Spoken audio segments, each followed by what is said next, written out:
ఘట్టము దేనిని దర్శనము చేయించునో, ఏ దర్శనము తర్వాత దేనిని చేయించినచో భగవంతుని దర్శనము సిద్ధించునో ఆ పరమ ప్రయోజనం అనుసరించి ఇందరి ఘట్టములు కూర్పు చేయబడినవి.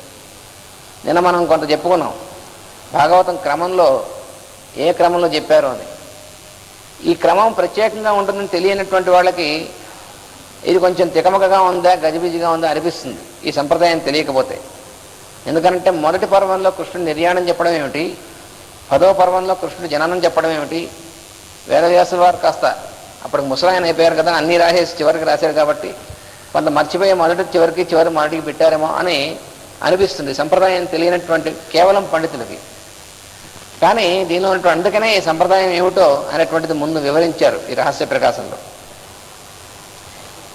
దీని వెనుక ముందులు పరిశీలించు సద్భావము, భక్తి, గౌరవములు, శ్రద్ధయు లేనిచో అశ్వత్థామను అవమానించిన ఘట్టము మున్నగునవి కథాగతికి అనావశ్యకములు అనిపించును. ఈ మొదటి స్కంధంలోనే వస్తుంది ఈ అశ్వత్థామ కథ వస్తుంది ఇందులో. అంటే అశ్వత్థామ కథ ఎప్పుడంటే భారత యుద్ధం అయిపోయిన తర్వాత అశ్వత్థామ ఉపపాండవులను చంపేసిన తర్వాత పాండవులు అనుకుని పాండవుల కొడుకుని చంపేస్తాడు. అదైన తర్వాత భీముడికి కోపం వస్తుంది. భీముడు అర్జునుడు భీముడు అశ్వత్థామని పట్టుకుంటాను అని వెళతాడు. అక్కడ ఆ కథ అంతా కూడా ఈ దీంట్లో వస్తుంది. దీనికి సంబంధం ఏమిటి అసలు అనిపిస్తుంది, అశ్వత్థామ కథ ఎందుకండి ఇక్కడ అని. కానీ ఈ లోపల ఉన్నటువంటి విషయం తెలిస్తే అప్పుడు తెలుస్తుంది అశ్వత్థామ కథ ఎందుకో. శ్రద్ధయు లేనిచో అశ్వత్థామను అవమానించు ఘట్టము ఇది పరిశీలింపవలసినది సృష్టిలోనూ ద్రష్టలోనూ గల సహజత తప్ప పండితులు నిర్ణయించిన కావ్య లక్షణములు కావు. భాగవతమును కానీ భారతమును కానీ గ్రంథారంభమందు ఒక చక్కని నియమం కనిపించును. గ్రంథమునందలి కథ జరిగిపోయిన తరువాత కాలం నుండి గ్రంథారంభం జరుగును. ఈ భారతంలో భాగవతంలో తమాషా ఇది. మామూలుగా ఆ గ్రంథంలో చెప్పబడినటువంటి కథ మొదలుతో ఉంటుంది పుస్తకాలు చాలా గ్రంథాల్లో. కానీ భాగవతం భారతంలో అట్లా ఉండదు. భారతం అంతా జరిగిపోయింది. ఇప్పుడు అది అయిపోయిన తర్వాత ఆ ఉత్తర గర్భస్థుడు ఏంటంటే పరీక్షిత్తు కూడా వెళ్ళిపోయిన తర్వాత ఆ పరీక్షిత్తు కొడుకు జనమేజయుడు, ఆ జనమేజయుడు రాజుగా ఉండి ఆయన తర్పయాగం అది అంతా చేసేసి మళ్ళీ ఆగిపోయి అప్పుడెప్పుడో వైశంపాయనుడు వచ్చి ఆ వైశంపాయనుడు చెప్పడం, నాయనా నీ పూర్వీకుల్ని జరిగినటువంటి కథ అని చెప్పి అలా వైశంపాయుడు చెప్పినట్టుగా మొదలవుతుంది. ఇదేమిటిది, అయిపోయిన కథ. ఏమైనా మొదలతో మొదలు పెడతారా, అయిపోయిందంతా మొదలు పెడతారా అనిపిస్తుంది. అలాగే భాగవతంలో కూడా భాగవతం ఎక్కడ మొదలైంది, శుకయోగిని పరీక్షిత్ అడుగుతాడు, అయ్యా నేను 7 రోజుల్లో చనిపోబోతున్నాను, ఈ 7 రోజుల్లో నాకేమైనా మోక్షానికి కావాల్సింది బోధించు అని. అప్పుడు భాగవతం మొదలు పెడతాడు. ఆ శుకయోగి పరీక్షిత్ ఎవడు, ఎప్పుడు వాడు, భారతం పాండవులు అయిపోయింది, పాండవులు యుద్ధం అయిపోయింది, పాండవుల మనవడు వాడు. ఆ పరీక్షిత్తు చివరిలో జరిగినటువంటి సన్నివేశంతో మొదలవుతుంది భాగవతం. ఇది మామూలుగా మనం చూస్తే అంటే ఏమిటి, ఇప్పుడు పరిశోధనా పండితులు అంటారు. నిన్న మీకు చెప్పాను ఈ యూనివర్సిటీలు మొదలైనటువంటి వాటిల్లో పరిశోధనలు చేసేటువంటి పండితులు ఉంటారు, పనికిమాలినటువంటి పరిశోధనలు అంటే పిహెచ్డీ డిగ్రీ కోసం. వాడు ఇట్లాంటివి పీకుతూ ఉంటారనమాట. చూసావా భాగవతం వెనక నుంచి మొదలుపెట్టారు, భారతం వెనక నుంచి మొదలుపెట్టారు అని దాని ఏదో పీకి లాగి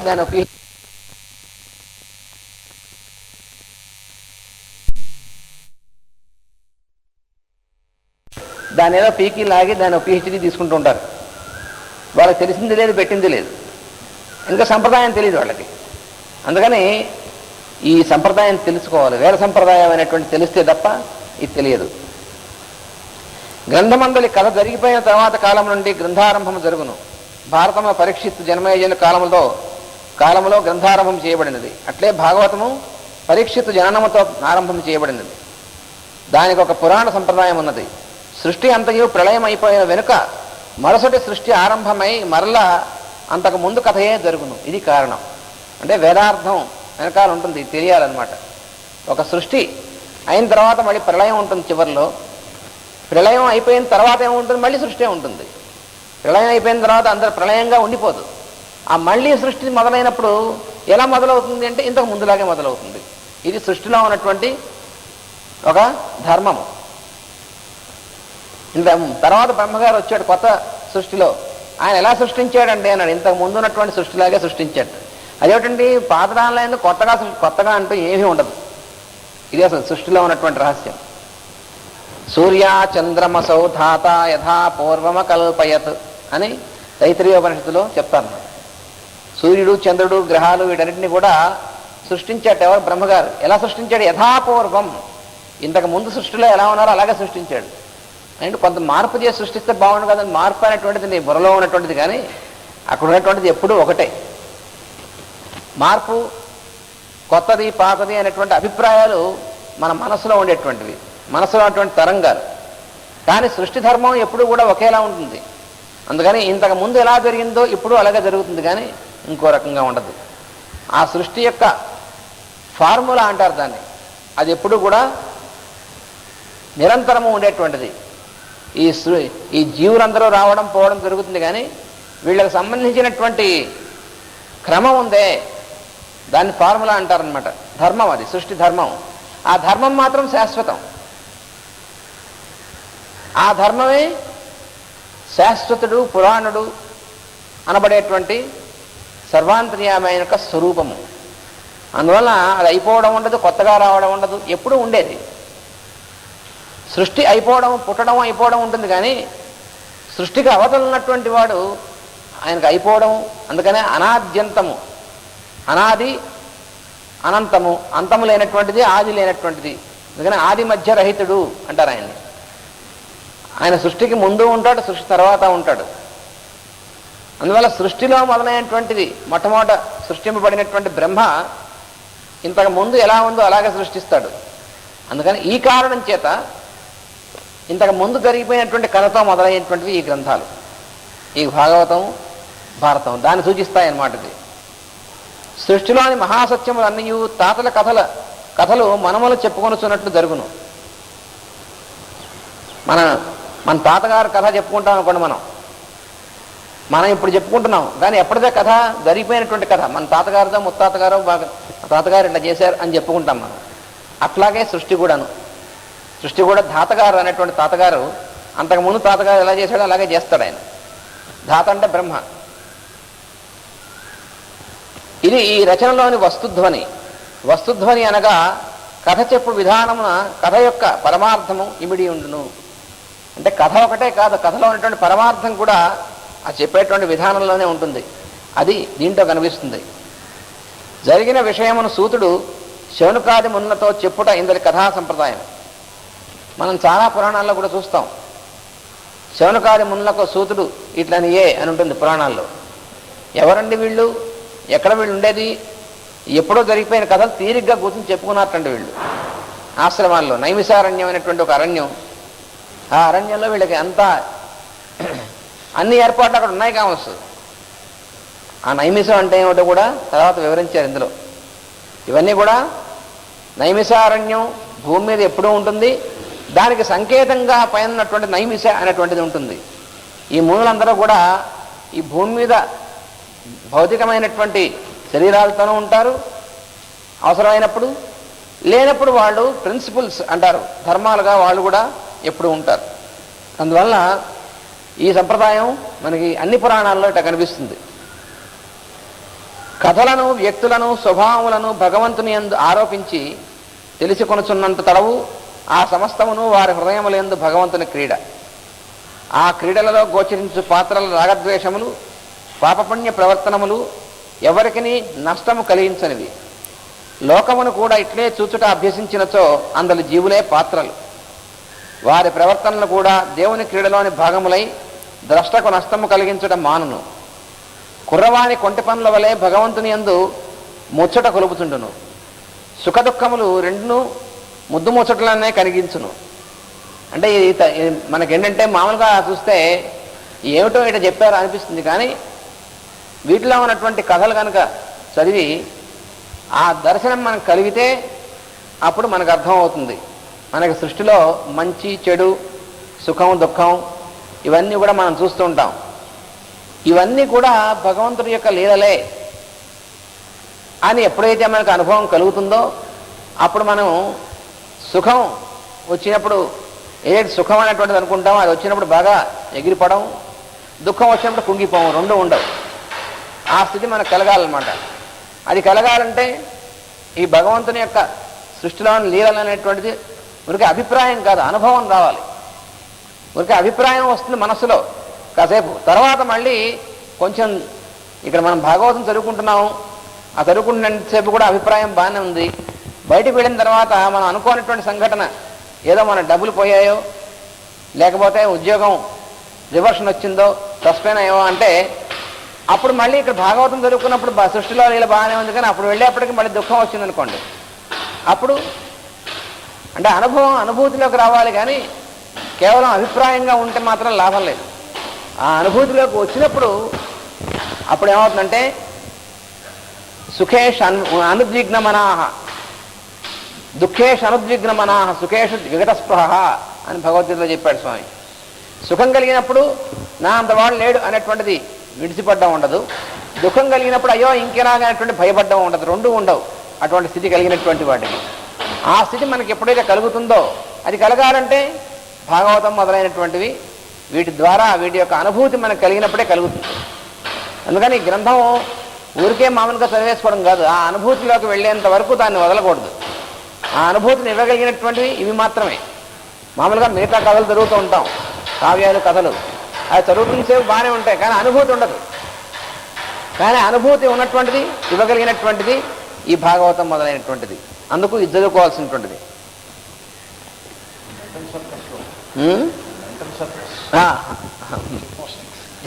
మామూలుగా చూస్తే గ్రంథాలు చాలా ఉంటాయి, వాటి జిమ్నాస్టిక్స్ అంటారు చూసారా, అలాగా ఇందులో పద్యం ఇలా బాగుంది, ఇందులో ఈ విరుపు బాగుంది, ఈ అలంకారం ఇవన్నీ ఉంటాయి, కానీ అనుభూతి ఉండదు. కనుక అనుభూతి లేనటువంటివి ఎన్ని చదువుకున్నా చదువుకున్నసేపు బాగానే ఉంటుంది, తర్వాత మామూలే. ఇవి అలా కాదు భాగవతం మొదలైనటువంటివి. అందుకు భాగవతం గమనించు వారిలోని రాగద్వేషాలను ప్రేరేపించును, జీవప్రజ్ఞకు సంబంధము బంధము దుఃఖము కలిగించును. దీన్ని భాగవత పరమార్థముగా బంధచ్ఛేద రహస్యముగా సూతుడు ప్రతిపాదించుట ఇందులో గ్రంథారంభము.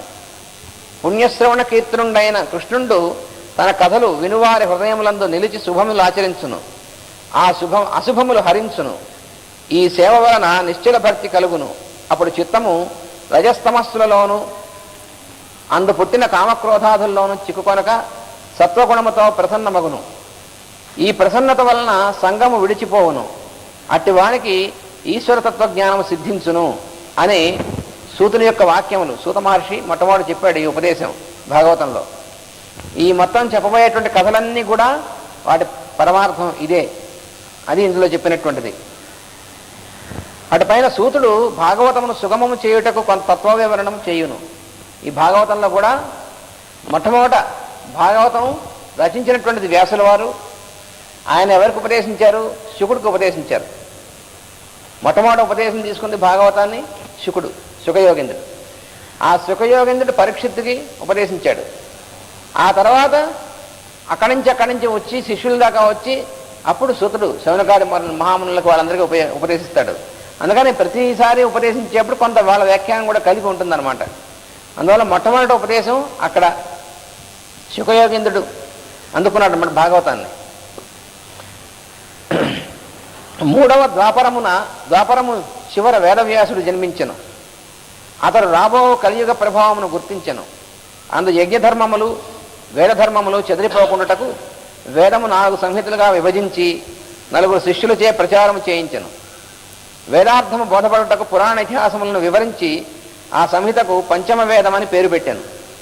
దానిని సూతునికి అప్పచెప్పి నైమిసారణ్యమున శౌనకాది మునులను అధ్యయనం చేయింపమని చెప్పాను.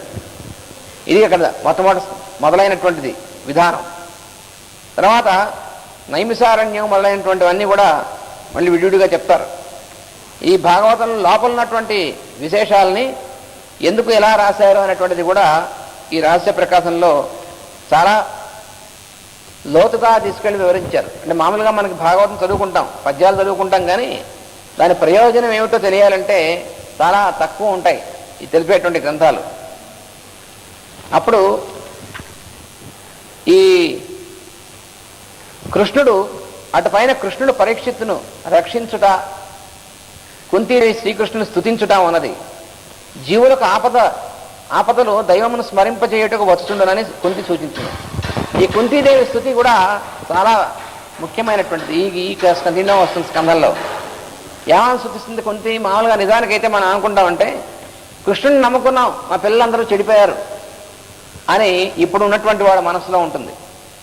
భగవంతుని నమ్ముకున్నామండి, అయినా అన్ని కష్టాలే వచ్చాయి అంటూ ఉంటారు. కానీ కుంతీదేవి అలా అనలేదు. కుంతీదేవి ఏమందంటే, నా పిల్లలకి ఎన్ని కష్టాలు వచ్చినప్పటికీ నీ వల్ల రక్షింపబడుతున్నారయ్యా అని స్థుతించింది. అంటే దాన్ని ప్రతిదాన్ని కూడా నెగిటివ్గా చూసేటువంటిది ఒకటి, పాజిటివ్గా చూసేటువంటిది రెండు రకాలు ఉంటాయి. మామూలుగా ఎక్కువగా మనం నెగిటివ్గా చూస్తూ ఉంటాం. మనకు అన్నీ బాగున్నప్పుడు బాగానే ఉంటుంది, కొంచెం తేడా వస్తే ఏమిటో ఈనాడు నుంచి ప్రేయర్ చేస్తున్నాం, అయినప్పటికీ ఇలాగే ఉంది. మాస్టర్ గారు నన్ను నమ్ముకున్నాం, అయినప్పటికీ మనం అనుకున్నట్టు అక్కడే ఉంది. మనం అనుకున్నట్టు జరగలేదు, అది మనం అనుకుంటుంది. అది పోవాలన్నమాట. మనం అనుకున్నట్టు జరగాలి అనేగా మనం అనుకుంటున్నాం. మనం అనుకున్నట్టు ఎప్పుడు జరగదు, అది తెలియదు మనకు. ఆ రహస్యం మనం పొరపాటు పడుతూ ఉంటాం. మనం అనుకున్నది జరగటం లేదు అని బాధపడుతూ ఉంటాం. మనం అనుకుంది ఎలా జరుగుతుంది? వాళ్ళు అనుకుంది జరుగుతుంది, అది తెలియదు మనకి. వాడు అనుకుంది జరుగుతుంది అనేటువంటిది మనం అలవాటు అయినప్పుడు, దానికి అలవాటు పడ్డప్పుడు, అప్పుడు వాడు ఏదనుకుంటే జరుగుతుంది. దానికే మనం ఆనందంగా స్వీకరించేటువంటి అనుభూతి వస్తుంది. ఆ వచ్చే వరకు దుఃఖమే. అప్పటిదాకా మనం దేవుని తిట్టుకుంటూ ఉంటాం, గురువుని తిట్టుకుంటూ ఉంటాం. భావనంతసేపు బాగానే ఉంటుంది. తేడా వచ్చినప్పుడు అసలు ఉన్నాడా లేడా, ఉంటే నన్ను పట్టించుకోలేదు, ఇవన్నీ అనుకుంటూ ఉంటాం. కానీ మనకు తెలియదు ఆయన పట్టించుకుంటున్నాడు లేదా. మనకు తెలుసా మాస్టర్ గారు మనం చూడటం లేదు అని ఆయన అనుకుంటూ ఉంటాం. గురువు ఎప్పుడు చూస్తూ ఉంటాడు, మనకి ఏమి ఇవ్వాలో ఎప్పుడు ఇవ్వాలో ఇస్తాడు, తెలుసు ఆయనకి. భగవంతుడు కానీ గురువు కానీ మనకి ఏమి ఇవ్వాలో అది ఇస్తాడు, కానీ మనం అడిగినవన్నీ ఇస్తాడా?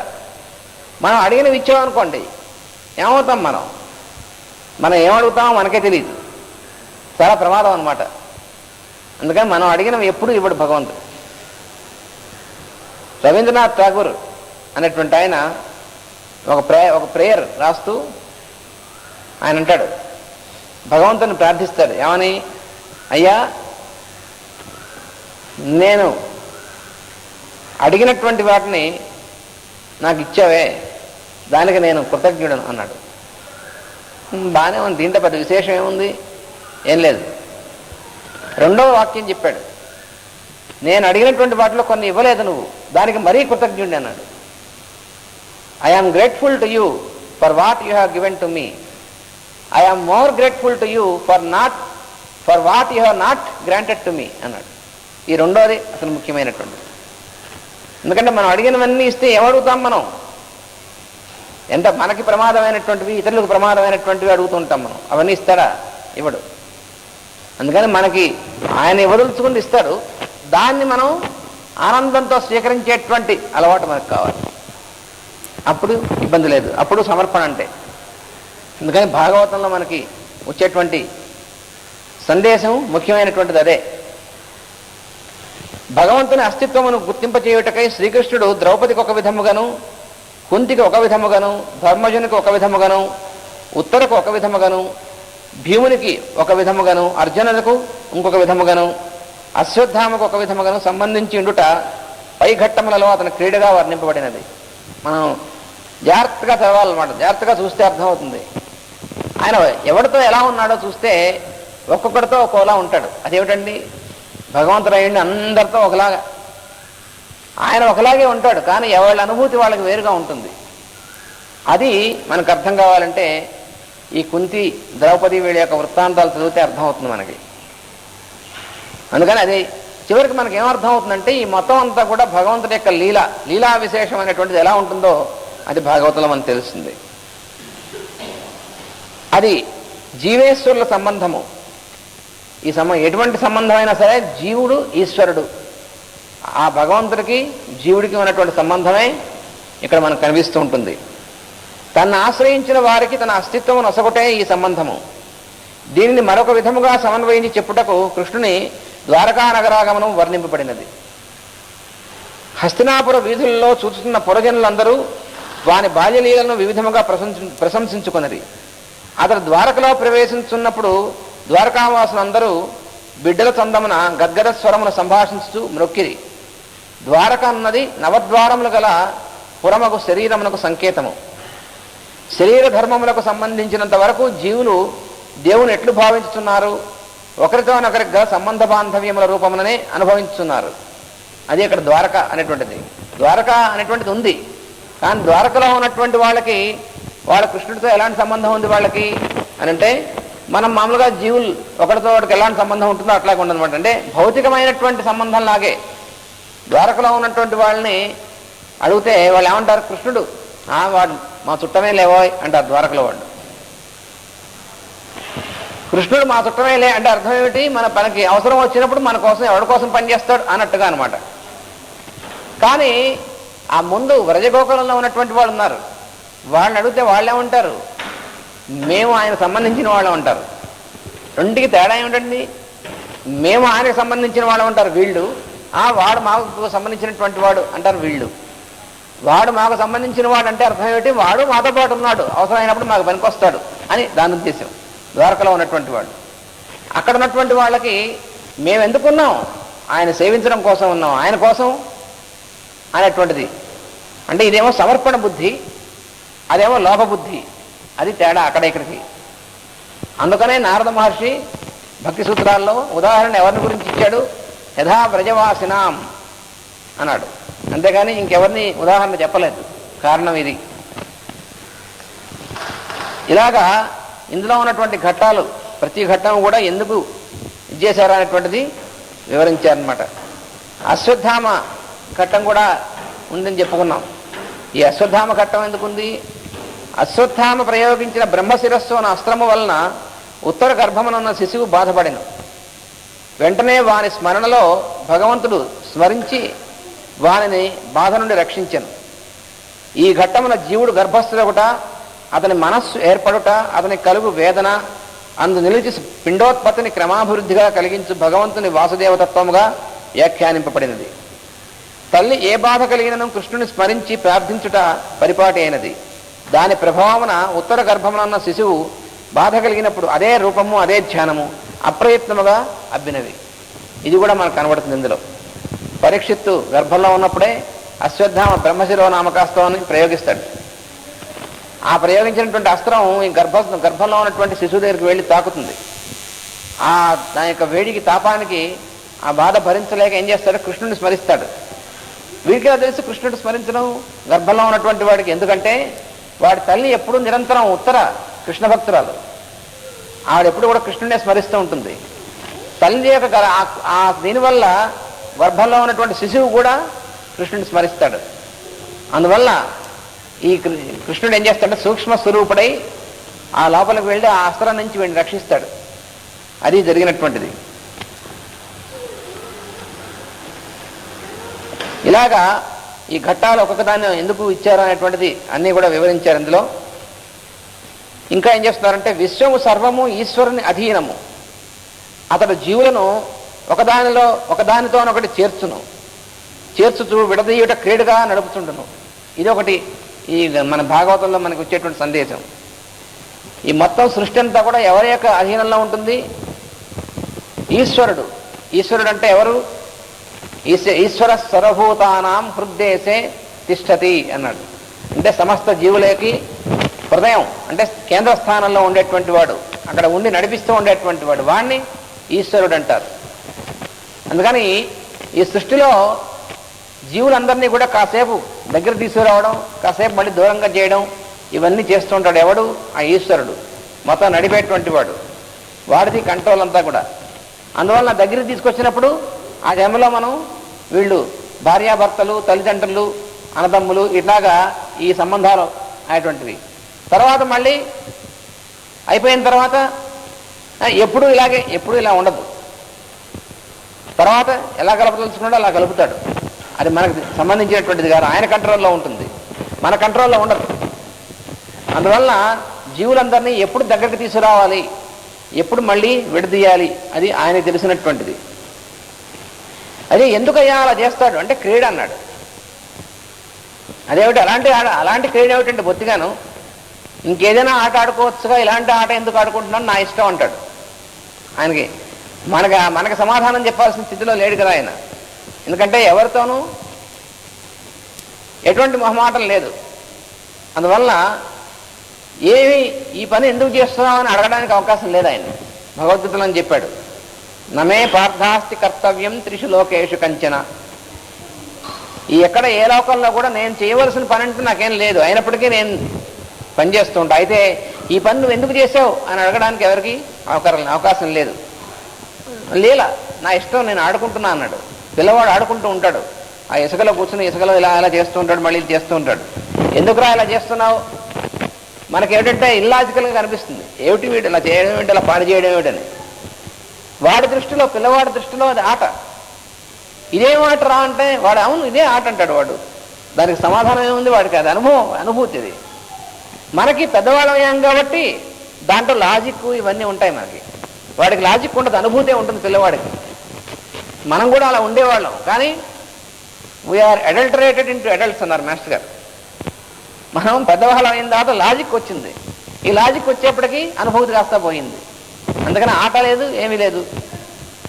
మరి మనం ఆడుకుంటే అని అనుకుంటాము. అంటే అసలు ఆ పిల్లవాళ్ళ ఆడుకోగలిగినటువంటి స్థితి మనకెక్కడుంది? మనం ఒకవేళ ఆడుకున్నా పెద్దవాళ్ళ ఆడుకుంటాం, పిల్లవాళ్ళ ఆడుకోలేము. కానీ పిల్లవాళ్ళ ఆడుకునేటువంటి వాడు భగవంతుడు.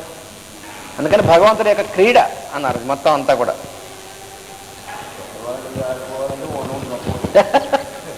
మోసం చేసుకోవడం, చంపుకోవడం.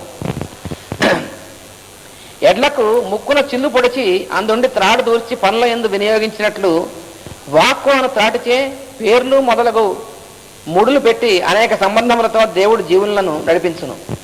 చక్కని ఉదాహరణ ఇచ్చారు. జీవులను ఎట్లా నడిపిస్తారు భగవంతుడు అంటే, ఎద్దుకి ముళ్ళు తాడేస్తారు ముక్కుకి వేస్తే మన ఆ ఎద్దు కంట్రోల్లో ఉంటుందన్నమాట. ఎటు తిప్పితే ఎటు వెళ్తే తప్పనిసరిగా వెళ్ళాలి, ఎదురు తిరగలేదు. అలాగే మనకి ఒక ములుతాడు వేశారు వాక్కు అనేటువంటి దాంతో, పేర్లు సంబంధాలు పెట్టి. అందుకని దాంతో కొట్టుకుంటూ ఉంటాం మనం. తర్వాత ఇంకోటి చెప్పారు, పిల్లలు గచ్చకాయలు ఆడుకున్నప్పుడు వారిని కలుపుట విడదీయుట చేయుదురు.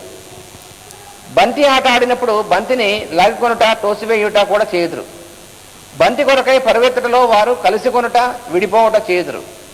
అట్లే సమస్త జనులను జీవుల రూపమున ధ్రువములుగాను దేహముల రూపమును చలములుగాను క్రీడ జరుగుతుండును. అందువల్ల ఈ మొత్తం జరిగేటువంటి పిల్లల ఆటలా ఉంటుందన్నమాట. దేంతో పోలుస్తాం మనం? పిల్లల ఆటతోనే పోల్చాలి, ఇంకో ఉదాహరణ లేదు ఈ సృష్టిలో ఉన్నటువంటి మొత్తం అంతా కూడా. ఇంకోటి చెప్పారు ఏమిటంటే, ఇరువురు కొండ చిలువచే మృంగబడినప్పుడు అందొకడు మరి ఒకరిని బయటకు లాగలేడు. ఇంకో ఉదాహరణ ఉంది. అట్లే కాలము, కర్మము, గుణములు అనుమానచే అనుక్షణముగా మింగబడుతున్న శరీరములు మరి ఒకరిని రక్షింపలేవు. ఇదొకటి. ఎవరు రక్షించగలడు? అవతల ఉన్నటువంటి వాడు రక్షించగలడు. కానీ అక్కడ ఉన్నటువంటి వాళ్ళు ఇద్దరు కూడా కొండ చిలువ మింగేస్తాను ఇద్దరిని, వాడు ఒకరినొకటి ఏం రక్షిస్తాడు? అలాగే జీవులు ఒకరినొకరు రక్షించుకోలేరు. నేను రక్షిస్తాను, ఎవడు రక్షించలేడు. రక్షించేది భగవంతుడు ఒకటే. అలాగే ఇంకోటి చెప్పారు, చేతులు గల మానవులకు చేతులు లేని జంతువుల ఆహారము, కాళ్ళు గల జంతువులకు కాళ్ళు లేని వృక్షముల ఆహారము, పెద్ద జంతువులకు చిన్న జంతువుల ఆహారము, జీవికి జీవియే జీవనోపాధి. ఇన్ని రూపములలో అనుభవింపబడువాడుగా బహిరంతర భేదమున ఈశ్వరుడు నానా విధములుగా క్రీడించున్నాడు. ఎవరు ఈ ఇన్ని రూపాల్లో ఉంది? తినేటువంటి వాడి రూపంలో ఉంది. ఎవరు? తినబడేటువంటి రూపంలో. మొత్తం అంతట్లోనూ అంతర్యామిగా ఉన్నటువంటి వాడు ఒకటే అనేటువంటిది ఇంకొక రహస్యం. అందరి రూపములలో ఒకడు తల్లిదండ్రులు ఏమైరో అని దుఃఖించిన లాభం లేదు. అన్నింటి యందు కాలస్వరూపమైన విష్ణువును స్మరించుకునే వ్యాకులత్వం నుండి తొలగవలెను. భార్యతో వనములకు పోయిన ధృతరాష్ట్రుడు హిమోత్పర్వత సమీపమున ఒక పుణ్య ప్రదేశము చేరుకొని యోగ మార్గమును నిలిచి యోగాగ్నిలో భార్యతో కూడా దగ్ధమైపోవును. విదురుడు తీర్థయాత్రలకు పోవును. ఈ భవిష్యత్ వృత్తాంతమును చెప్పి నారదుడు ధర్మజుని విడిచి వెడలిపోవును. ఇంతలో దుర్నిమిత్తములు కనిపించుట, ధర్మరాజు దిగులుపడుట, అర్జునుడు ద్వారక నుండి వచ్చి కృష్ణుని నిర్యాణ వృత్తాంతము చెప్పుట, ధర్మరాజు పరీక్షితులకు రాజ్యం ఇచ్చి తమ్ములతో భార్యతో తిరిగి రాని ప్రయాణం బయలుదేరుట తర్వాత ఘట్టము. ఇది కూడా ఇందులో ఉంటుంది. ఈ భాగవతంలో మొదటి స్కంధంలోనే వస్తుంది ఈ వృత్తాంతం. ఇవన్నీ కూడా ఇది ఈ ఇందులో ఉన్నటువంటి ఘట్టాల గురించి ఎందుకు ఆ ఘట్టాలు ఇచ్చారు ఏమిటి అనేటువంటిది. తర్వాత ఇంకోటి పరీక్షిత్తు దగ్గరికి వచ్చేప్పటికీ ఈ పరీక్షిత్తుకి ఎందుకు శాపం వచ్చింది అది కూడా చక్కని ఘట్టం ఇందులో వస్తుంది. అది ఇది కూడా దీంట్లో చక్కటి సందేశం మనకి ఉంటుంది. పరీక్షిత్తు భాగవతోత్తముడై వర్తించి ఒకనాడు వేటకు పోవుట అంటే అంతకుముందు పరీక్షిత్తు చాలా మహానుభావుడు, సామాన్యుడు కాదు. పరీక్షిత్తు ఎటువంటి వాడంటే పూర్తిగా ధర్మాన్ని మళ్ళీ ధర్మరాజు తర్వాత నిలబెట్టి పరిపాలించినటువంటి వాడు. అంతేకాదు పరీక్షిత్తుకి కృష్ణుడు ఒక వరాన్ని ఇస్తాడు. ఏమిటా వరం అంటే నీ ద్వారా నీలోంచి అవతల వాడికి నేను కనిపిస్తాను అని వరం ఇస్తాడు కృష్ణుడు. అది కలి ఆవేశించినటువంటి కలిపురుషుడు ఒకడు ఒకసారి గోవధ చేస్తాడు, చాలా గొడవ చేస్తుంటాడు. అక్కడికి పరీక్షిత్తు వెళ్తాడు. పరీక్షిత్తు వెళ్ళి అక్కడ నుంచునేప్పటికీ వాడు అవతల భయపడిపోతాడు. వాడు ఎందుకని పరీక్షిత్తు కనబడలే వాడికి, అందులోంచి చతుర్భుజ శంఖచక్రాలు ఉన్నటువంటి కృష్ణుడు కనిపించాడు. అది పరీక్షిత్తుకు ఉన్నటువంటి వరం. అంతటి వాడు పరీక్షిత్తు, సామాన్యుడు కాదు. అందుకనే దీనిలో ఒక రహస్యం ఉంది. భారతం భాగవతాలను చదివినట్టయితే కథ తెలుసు మనందరికీ, కానీ దాంట్లో ఉన్నటువంటి లోపల రహస్యం తెలియాలి. పరీక్షిత్తు వరకు రాజ్యార్హత ఇంకెవరికీ లేదు ధర్మరాజు తర్వాత. అదేమిటండి, పరీక్షిత్తు రాజ్యార్హత వచ్చినంత వరకు ధర్మరాజు పరిపాలించవలసి వచ్చింది రాజ్యాన్ని. ఏమిటి కారణం? తమ్ముళ్ళు ఉన్నారు కదా, ఉన్నారు. కానీ మరి తర్వాత అభిమన్యుడు చచ్చిపోయాడు అనుకోండి యుద్ధంలో. ఎందుకని అభిమన్యుడు చచ్చిపోయాడు? చాలామంది చెప్తూ ఉంటారు. ఏమిటంటే సగమే చెప్పాడు కృష్ణుడు. అభిమన్యుడు గర్భంలో ఉన్నాడు సుభద్రకి. ఉన్నప్పుడు కృష్ణుడేమో అర్జునుడేమో పద్మవ్యూహం గురించి చెప్పాట. చెప్తే మధ్యలో కృష్ణుడు వచ్చి తీసుకెళ్ళిపోయాట. ఎందుకు తీసుకుపోయాడు అంటే చాలామంది పండితులు చెప్తూ ఉంటారు, ఈ అభిమన్యుడు కనుక మళ్ళీ బతికుంటే మళ్ళీ వాడు దుష్టుడవుతే వాడి కోసం సంహరించడం రావాలి. ఇదంతా కూడా ఎక్కడా లేదు, భారతంలో భాగవతంలో ఎక్కడా లేదు. ఈ మధ్యలో ఈ పండితులు కనిపించినటువంటిది. అంటే వాళ్ళకి అసలు సంగతి తెలియక అందగా ఏవో చెప్తూ ఉంటారు. అది కాదు విషయం. ఎటువంటి వాడు రాజు అవ్వాలి మొత్తానికి. ఎందుకంటే ధర్మరాజు పరిపాలించినటువంటి రాజ్యం చాలా పెద్దది. ధర్మరాజు ఎలా పరిపాలించాడు? మళ్ళీ రాముడు మొదలైనటువంటి వాళ్ళలాగా పరిపాలించాడు ధర్మరాజు. అంతటి ధర్మంతో పరిపాలించినటువంటి వాడు. అంతటి వాడికి వారసుడు అవదగినటువంటి వాడు ఎట్లా ఉండాలి? మళ్ళీ అలాంటి వాడు అవ్వాలి. అలాంటి వాడంటే కేవలం బలము శౌర్యం మాత్రమే కాదు, అవి ఉంటే చాలవు. బలము శౌర్యం చాలామందికి ఉంటాయి. ఉంటే ఏం చేస్తారో నీతి నియమాలు లేకపోతే ఆ బలం ఉంది కదా అందరినీ చావగొడుతుంటారు, దుష్టులు అవుతారు. అలా ఉండకూడదు. అంతేకాకుండా సర్వసమర్పణ సర్వాంతర్యామికి కలిగినటువంటి వాడు అవ్వాలి. అలా ఉన్నటువంటి వాడు ద్వారానే ధర్మం ప్రతిపాదింపబడుతుంది. మరి అభిమన్యుడు మహావీరుడే, సందేహం లేదు. పాండవులు ఎంత వీరులో అంత వీరుడు అభిమన్యుడు కూడా. కానీ వాడికి కొన్ని వీక్నెసెస్ ఉన్నాయి. అంటే ఏమిటి? నిజం తర్వాత రాజ్యాన్ని పరిపాలించి ధర్మంగా పరిపాలించగలిగేటువంటి దానికి చాలదు వాడికి ఉన్నటువంటిది. ఎందువలన వాడికి ఇంకా భౌతికమైనటువంటి ఆకర్షణలో ఇరుక్కున్నటువంటి వాడు. అందుకని వాడు రాజ్యాన్ని పనికిరాడు. ఇవి చాలా సూక్ష్మమైనటువంటి విషయాలు. అంటే గ్రంథులు అంటారు ఇవి. భారతం మామూలుగా చదువుకుంటే కనిపించదు. వ్యాస మహర్షి రాసినటువంటి భారతం చదువుకుంటే అందులో కూడా ఒక గురువు యొక్క అనుగ్రహంతో చదువుకుంటే కనిపిస్తాయి ఈ విషయాలన్నీ కూడా.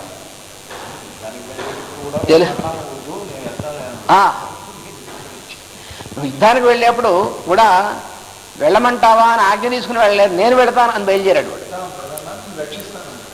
ధర్మరాజును రక్షిస్తాను బయలుదేరాడు వాడు. అంటే వాడికి అసలు బొత్తిగా తెలియదు అనమాట. ధర్మరాజు అంటే ఏమిటో, వాడి తత్వం ఏమిటో తెలియదు వాడికి. పద్మవ్యూహంలోకి వెళ్ళడం చేత కాదు అని ఉద్దేశం ఎవరికి? భీముడికి కూడా అదే ఉద్దేశం అన్నగారిని గురించి. అలాగే అభిమన్యుడికి, వీళ్ళందరికీ కూడా. అందుకని నేను వెళతాను అన్నాడు. అంతేకాదు వాడికి భౌతిక ఆకర్షణలలో ఉన్నటువంటి వాడు, లోపడినటువంటి వాడు. అందుకని వాడు పనికిరాడు ధర్మానికి, ధర్మపాలనకి. మరి మిగతా కొడుకులు ఉన్నారు, వాళ్ళు పాండవులకి ద్రౌపదితో పుట్టినటువంటి వాళ్ళు మరి 5 ఉన్నారు, ఉప పాండవులు. వాళ్ళనే అశ్వత్థామ చంపేస్తాడు తర్వాత. మరి వాళ్ళ సంగతి ఏమంటే వాళ్ళు ఎవరైనా రాజు అవ్వచ్చు కదా. వాళ్ళు మహావీరులే, సామాన్యులు కాదు, చాలా గట్టివాళ్ళు. కానీ వాళ్ళు పనికిరారు. ఎందువల్లంటే ద్రౌపదికి పుట్టినటువంటి వాళ్ళే అయినప్పటికీ ద్రౌపదిలో ఉన్నటువంటి మహత్తరమైనటువంటి లక్షణం వాళ్ళకి రాలేదు. వాళ్ళకి వాళ్ళ మేనమామైన దుష్టజుమ్నుడు వాళ్ళ పోలికలు వచ్చాయి. అందువల్ల వాళ్ళు కూడా ధర్మ పరిపాలన పనికిరారు. అందుకని వాళ్ళని కూడా తీసేయమన్నాడు. మొహమాటం ఏమీ లేదు. ఇంక ఎవరు ఉత్తరాధికారి? ఉత్తర గర్భస్థుడైనటువంటి పరీక్షిత్తు ఒక్కడే. అందుకు పరీక్షిత్తును రక్షించింది కృష్ణుడు తెలుసు ఎవరు మళ్ళీ ధర్మరాజుకి వారసుడు అవడానికి కావలసినటువంటి వాడు, దానికి తగినటువంటి అర్హత కలిగినటువంటి వాడు ఎవరు అనేటువంటి తెలుసు కృష్ణుడికి. అందుకని పరీక్షిత్తుని మాత్రమే రక్షించాడు. మరి లేకపోతే అభిమన్యుని రక్షించలేడా? ఈ ఉపపాండవుని రక్షించలేడా? చేతకాకేమిటి? అవసరం లేదు. ఎవడైతే తర్వాత పనికిరాడో వాళ్ళందరినీ ఉరికినే ఎందుకు ప్రత్యేకంగా రక్షించాల్సిన పని లేదు. వాళ్ళందరూ వెళ్ళిపోవాల్సినటువంటి వాళ్ళే. అందుకని వాళ్ళందరినీ చూస్తూ వదిలేశాడు. మరి అర్జునుడు బాధపడతాడు. అట్లాంటి మొహమాటాలు లేవు కృష్ణుడికి. కృష్ణుడికి మొహమాటం అంటూ ఉంటే భగవంతుడు కాడు. మొహమాటాలు ఇట్లాంటి మన అనుకునేటువంటి సెంటిమెంట్స్ భగవంతుడికి ఏమీ ఉండవు. ఒక్కోసారి ఏమిటి మరీ రాయిలాగా అనిపిస్తుంది అనమాట. మరీ మొద్దులా ఉంటాడు భగవాన్. మరీ ఇలాగా మొద్దులా కాదు, ఎప్పుడు ఏం చేయాలో అది మాత్రమే చేయడం అనేటువంటి తప్ప మనలాగా అహంకార మమకారాలు ఇవన్నీ భగవంతుడు ఎక్కడ ఉంటాయండి? ఎక్కడ ఏం చేయాలో అదే చేస్తాడంతే. ఎప్పుడు చేయాలో ఎట్లా చేయాలో అలా చేస్తాడు. అందుకని పరీక్షితుని రక్షించాడు. బ్రహ్మాస్త్రం నుంచి రక్షించాడు పరీక్షితుని. మరి ఆ మాత్రం అభిమన్యుడు ఎక్కడి నుంచి ఆయన రక్షించగలడు? సుదర్శనాయుధం వేస్తే అభిమన్యుడు బయటకు వస్తాడు, ఏం పర్వాలేదు. కానీ అవసరం లేదు. ఎందుకంటే వాడికి తర్వాత అర్హత లేదు. వాడు ఉంటే తర్వాత రాజు అవ్వాలి. వాడు ఉత్తరార్హత, ఉత్తరాధికారి వాడవ్వాలి. వాడు రాజు అవుతే పనికిరాదు, ధర్మం నిలబడదు. ధర్మాన్ని నిలబడడం అనేటువంటిది ఒకటే ధ్యేయం. అది ఇందులో ఉన్నటువంటి అసలు రహస్యం. కలిని దమించాలి. కలిని దమించగలిగినటువంటి శక్తి సామర్థ్యాలు కేవలం బలం కాదు, ధర్మ నియతి, అంతర్యామి సాధన, ఈ రెండు ఉన్నటువంటి వాడికి తప సాధ్యం కాదు. కలిని ఎదుర్కోవడం అంటే మామూలుగా ఉన్నటువంటి వాడికి తప సాధ్యం కాదు. కలిని ఎదుర్కోవడం అంటే మామూలుగా సైన్యాలు వాడని చీల్చి చెండాడొచ్చు, కానీ కలి యొక్క ప్రభావాన్ని దాన్ని ఎవరు కూడా ఎదుర్కోలేరు. అటువంటిది ఎదుర్కోగలిగినటువంటి వాడు పరీక్షిత్. అందువల్ల పరీక్షిత్తు రాజ్యం పరిపాలించడం అనేటువంటిది మళ్ళీ ధర్మరాజులా పరిపాలించాడు. అటువంటి వాడు పొరపాటు ఎందుకు, అటువంటి వాడికి శాపం ఎందుకు వచ్చిందండి? ఇది భాగవతంలో కూడా ఈ ఘట్టంలో మొట్టమొదటి స్కంధంలో వస్తుంది. దీనిలో కూడా ఒక ధర్మ సూక్ష్మం ఉంది. పరీక్షిత్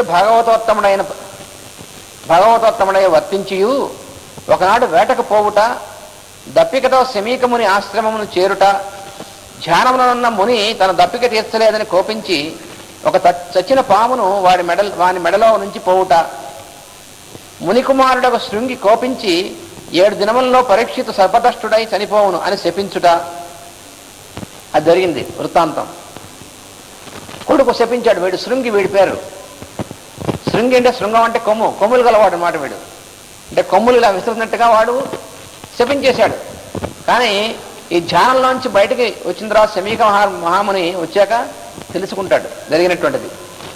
చాలా బాధపడతాడు. ఎందుకు బాధపడతాడు? పరీక్షిత్తు మెళ్ళలో పాము వేశాను బాధపడ్డు. కొడుకు ఇలా శపించాడే. అప్పుడు కొడుకుతా అంటాడు, అక్కడ ధర్మం చాలా అద్భుతమైనటువంటి సూక్ష్మం ఉంటుంది. ఒరేయ్, నువ్వు చేసినటువంటి పని ఏమనుకుంటున్నావు? ఎవరిని శపించావు నువ్వు? ఎవరైతే మొత్తం సమస్త జనాన్ని అందరినీ కూడా ధర్మంతో పరిపాలిస్తున్నాడో వాడిని శపించావు. నీ శాపం వల్ల వాడు చచ్చిపోతే మనకేమవుతుంది గతి? అంటే నువ్వు ఎవరిని, నీ శాపం ఎవరికి తగిలింది? ఆ రాజుకు కాదు తగిలింది. మనమే శపించుకున్నాం, పిచ్చి వెధవ అని తిట్టాడు కొడుకుని. చూసారా? అంటే తన మెళ్ళలో పాము వేసి వెళ్ళేటువంటిది ఏమాత్రం లేదు ఆయనకి. అటువంటి వాడు ఈ శమీకముని. శాపం పట్టేటువంటి ఋషి కాదు ఆయన. శమీకుడు మిక్కిలి విచారించి పరీక్షిత్తుకు కబురంపుట, ఇంకప్పుడు ఏం చేస్తాడు, వీడికి శాపం ఇవ్వడం తెలుసు కానీ ఉపసంహారం తెలియదు వీడికి, ఈ శృంగి గాడికి. అందుకనే వీడు కొమ్ము గలవాడు. శృంగి అంటే కొమ్ము అనమాట. కొమ్ము విసరడం తెలుసు కానీ అవతల వాడిని ఎలా మనం జాగ్రత్తగా మన కంట్రోల్లో ఉండాలో తెలియదు వాడికి. పోట్లేదు అనమాట శృంగి అంటే. శాపం పెట్టేశాడు, చేతైన పని అది ఒకటి చేసేసాడు. ఉపసంహారం తెలియదు వాడికి. ఉపసంహారం తెలియనటువంటి వాడు శాపం అవుతుంది ఇవ్వకూడదు. కానీ వాడు కురతనం పోలే వాడికి. ఎవరిని శపించాలో ఎందుకు శపించాలో కూడా తెలియదు. నాన్నగారు మెడలో పాము వేశాడు కాబట్టి శపించేశాడు వాడు, అంతే అయిపోయింది. దాన్ని ఎవరు ఉపసంహరించడానికి కుదరదు. సరే, ఇది కూడా భగవంతుడు లీల. ఏం చేస్తాం, మనకి రాసిపెట్టి ఉంది ఇలాగా. అటువంటి ప్రభువుని పోగొట్టుకునేటువంటిది మనకి రాసిపెట్టి ఉంది అనుకున్నాడు శమీక మహర్షి.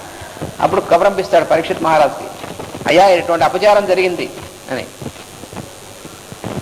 పరీక్షిత్తు కోపపడలేదు మళ్ళీ. నువ్వు అక్కడ చూడండి, పరీక్షిత్తు అప్పుడు ఆవేశంలో పొరపాటు చేశాడు కానీ తాను వచ్చిన తర్వాత ఎంత పొరపాటు చేశాము, ఈ మహర్షి ఎంత అపచారం చేశాము అని ఆ కొడుకు శపించాడు అనేటువంటి వార్త రాగానే ఈ శాపానికి నేను చేసినటువంటి పొరపాటు పనికి, పాపానికి ఈ విమోచనం కలిగింది అని సంతోషిస్తాడు.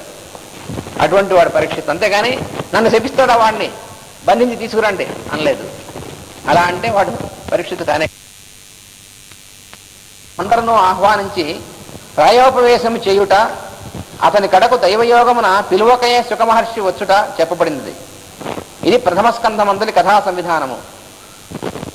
అన్ని ధర్మములు తెలిసిన పరీక్షిత్తు అట్లేల ప్రవర్తించును అనగా కోపము సంస్కారమును మరుగుపరుచును. అది అక్కడ రహస్యం. ఎంతటి సంస్కారవంతుడైనప్పటికీ కూడా కోపం కనుక వస్తే, కోపానికి కనుక లొంగితే ఆ క్షణంలో పొరపాటు చేస్తాడు. ఇది అక్కడ ఉన్నటువంటి సందేశం. కోపం అనేటువంటిది దాని కనుక లోపడితే అంత ముందు ధర్మాత్ముడే మహానుభావుడు అయినప్పటికీ అప్పుడు పొరపాటు చేశాడు. ఇది ఎవరికైనా సరే కోపానికి లోపడితే ఇట్లా ఉంటుంది అనేటువంటి సందేశం. రాజులకు రజోగుణము పాలు ఎక్కువ గనక చివరి వరకు ధర్మ సంరక్షణం పైన దృష్టి ఆత్మధర్మ సంరక్షణంపై ప్రసరింపకపోవుట అప్పుడప్పుడు సంభవం అని ఈ ఘట్టము తెలుపుతున్నది. ఎంతవారికైనాను సాధన ఏమర్పాటు చెందరాదు అని కూడా సందేశము. మరి పరీక్షిత్ సామాన్యుడా, ఎంతో సాధకుడు, నిరంతరము అంతర్యామికి సంపూర్ణంగా శరణాగతుడైనటువంటి వాడు, నిరంతరం సాధనలో ఉన్నటువంటి వాడు. ఆ సాధనలో కొంచెం మరపు వచ్చేప్పటికీ ఎంత పొరపాటు జరిగింది చూడండి. ఎప్పుడూ అలా చేయడు కదా పరీక్షిత్తు.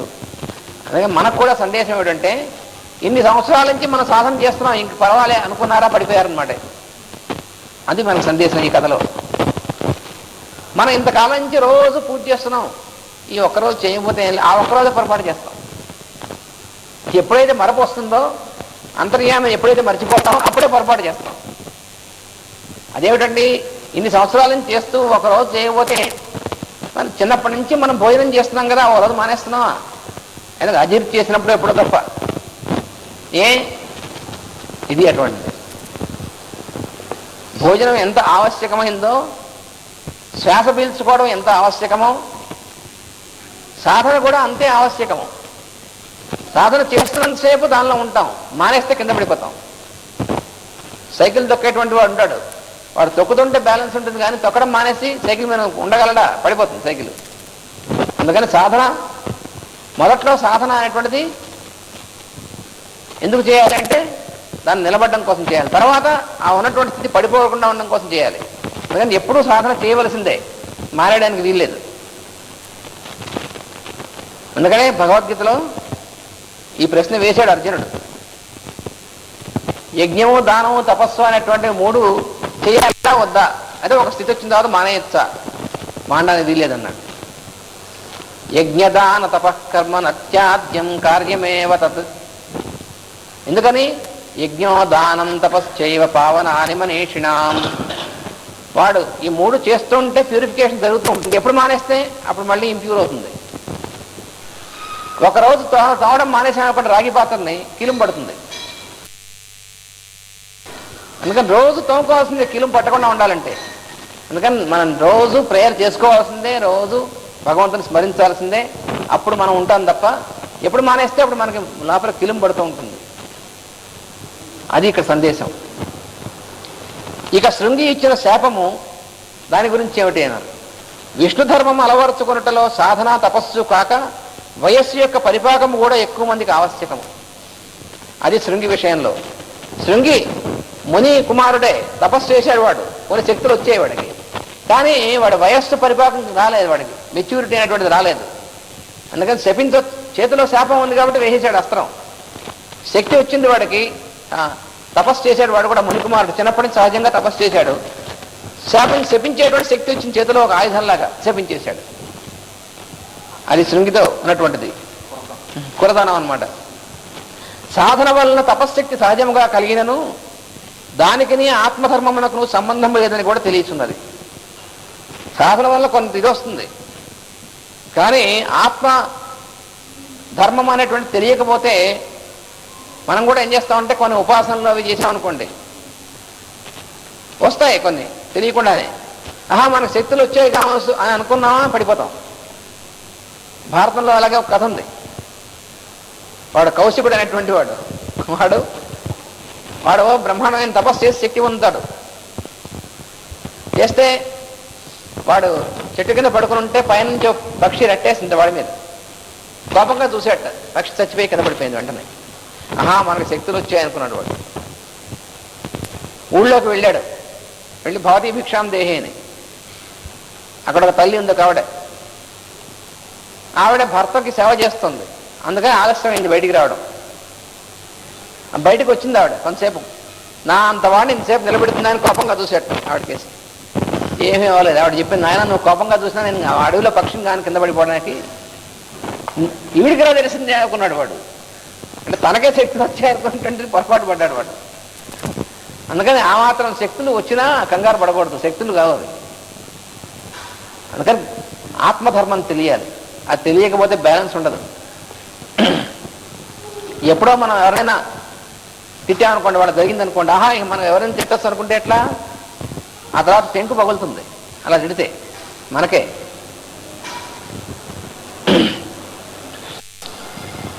తప్పు చేసిన వాడిని శిక్షించుట వరకే బాలం దృష్టి ప్రసరించినది. అది వాడు ఎందుకు నువ్వు శపించేవారంటే తప్పు చేశాడు కాబట్టి. తప్పు చేశాడు కాబట్టి శపించేయడమేనా? తప్పు నువ్వు చేయొచ్చు రేపొద్దున. తప్పు చేశాడు, ఎందుకు చేశాడు, ఎందుకు చేయాల్సి వచ్చింది, కొంచెం నిదానించాలి. ప్రజలను ధర్మ మార్గమును రక్షించున్నవాడు తప్పు చేసినచో దాని దోషము వారి ఒక్కనికే చెందును. వారిని శిక్షించినచో ప్రజలందరూ నిరాశలగుదురు. అదే అక్కడ ధర్మం. అది చెప్పాడు తండ్రి. చెప్తాడు తర్వాత, ఎవరైనా నువ్వు చేసిన పొరపాటు, అదే నాన్నగారు మీ మెళ్ళలో పాము వేసాడు, వాడు తప్పు చేశాడు, శపించాను.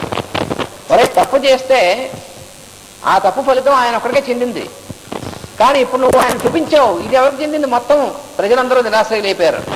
మళ్ళీ అలాంటి ప్రభు వస్తాడా మళ్ళీ మనకి? అది ధర్మం. అంటే ఏది ఎక్కువ పెద్ద ధర్మమో తెలుసుకోవాలి. అది భాగవతం మనకి చెప్పేటువంటిది. అంతేగాని క్షణంలో క్షణికంగా వచ్చేటువంటి దాన్ని పొరపాటు చేయకు. అవతల వాడు మహానుభావుడు అయి ఉండొచ్చు, చిన్న పొరపాటు చేసి ఉండొచ్చు. అంత మాత్రం చేత అవతల వాడిని చెప్పించేసేసి తెలియజేస్తే ఎట్లా? వాడి వల్ల ఎంతమంది మంచి పొందుతున్నారో అది గుర్తుంచుకోవాలి.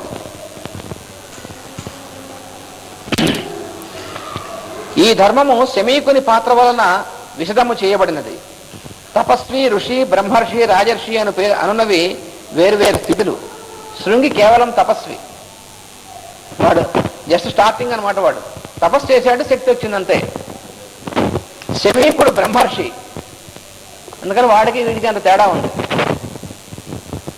పరీక్షిత్తు రాజర్షి, అతడు తప్పు చేసినను శిక్షించు అధికారము శృంగికి లేదు.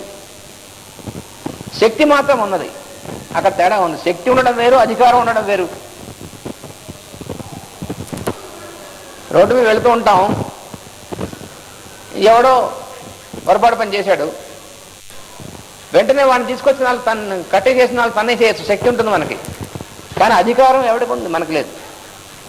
అది తెలియాలి మనకి. మనకు బలం ఉంది కదా అని చెప్పి వాడిని ఎవరినో కట్టి తీసుకొచ్చి చేసి కట్టేసామనుకో, తర్వాత పోలీసులు మన కూడా పట్టుకుంటారు. అదే నన్ను పట్టుకున్నారంటే నీకేం అధికారం? శిక్షించవలసిన వాడు ఎవడో రాజు చేయాలి, కానీ నువ్వెవడివి శిక్షించడానికి? అందుకని మనకున్న అధికారం ఏమిటి తెలుసుకోవాలి. శక్తి ఒకటి మాత్రం గుర్తుంచుకోకూడదు. ఇట్టి తావులందే విష్ణు ధర్మము దెబ్బతినుటయు ప్రజలకు అనర్థములు వాటిల్ల చేయు కలిధర్మమునకు దోహదము సిద్ధించుటయు కలుగును. అది జరిగినటువంటిది. అంటే ఒక్కోసారి మనం చేసేటువంటి చిన్న పొరపాటు తెలియబోతే చేస్తే దానివల్ల ఎంత అనర్థం కలుగుతుందో తెలియదు మనకి. చాలా పెద్ద పెద్ద అనర్థం కలుగుతూ ఉంటుంది. రాజర్షి కానీ బ్రహ్మర్షి కానీ ఒక తప్పు చేసినను శిక్షింపరాదన్నట్టు ధర్మ సూక్ష్మము.